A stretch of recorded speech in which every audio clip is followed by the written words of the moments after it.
Parole d'expert sur Panache FM. Bonjour, aujourd'hui dans Parole d'expert spécial femme, spécial phare, femme active en réseau, nous sommes avec Emmanuelle Wegria qui vient d'obtenir le titre de commerçante liégeoise de l'année, mais ça on y reviendra beaucoup plus tard dans ce Parole d'expert.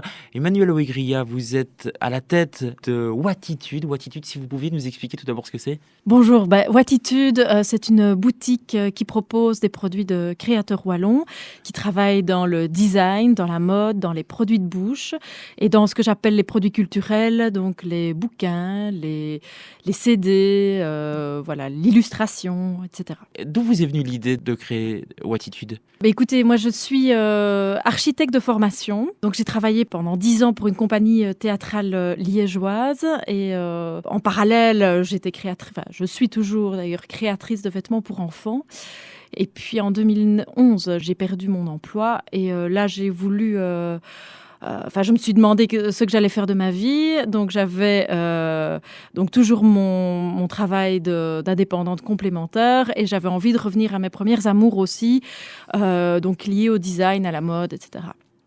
Et donc, donc j'ai commencé à réfléchir un petit peu au projet. Est-ce que j'allais moi-même développer uniquement mes créations, ouvrir une boutique, etc. J'imaginais qu'au niveau rentabilité, c'était un petit peu compliqué. Par contre, ce qui me bottait vraiment, c'était d'ouvrir une boutique où j'étais entourée d'autres créateurs, spécifiquement wallons, parce que, avec mon activité de créatrice, j'ai parcouru beaucoup de marchés de créateurs. Je trouvais que justement, tout le dynamisme, l'innovation, etc., était présente et j'avais envie de mettre ça en avant, Mettre en avant les produits et les producteurs wallons, est-ce que c'est pas surfer sur une vague, surfer sur une mode ?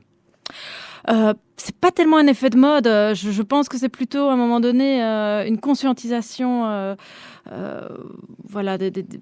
des gens.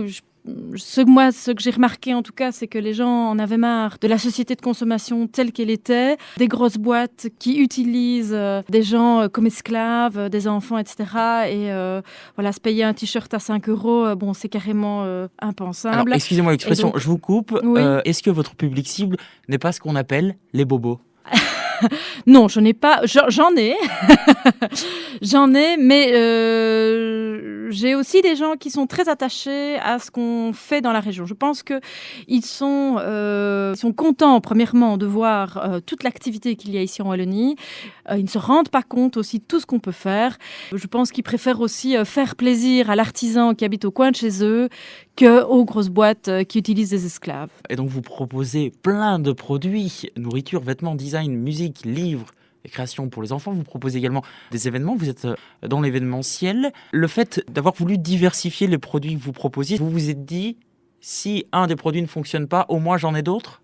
Ah non, ici justement c'est plutôt un concept global où mode et design fonctionnent souvent ensemble et puis j'ai voulu apporter à cela tout ce qui était nourriture, boissons, qui sont très liés au packaging puisque moi mon but ici est vraiment de montrer plutôt tout ce qui est innovant et quand même design et c'est vrai qu'en matière de packaging, d'étiquettes, etc. il y en a qui font des très belles choses et c'était très important pour moi d'apporter ce petit côté-là en plus qui justement pouvait élargir le public en tout cas. Cette notion de produit local, c'est également une notion éthique. Est-ce que quand on achète local, c'est plus cher ? Pas nécessairement. Non, parce qu'il y a quand même moyen de trouver... en tout cas, au magasin, moi, je propose une palette très, très large. Ça commence de la plaquette de chocolat à 1,40 € jusqu'à l'étagère design à 2 000 €. Donc, c'est toujours... ça correspond aux bourses de chacun. Maintenant, c'est vrai qu'au niveau création, il y a des choses qui sont plus chères que ce qu'on peut trouver dans des grandes enseignes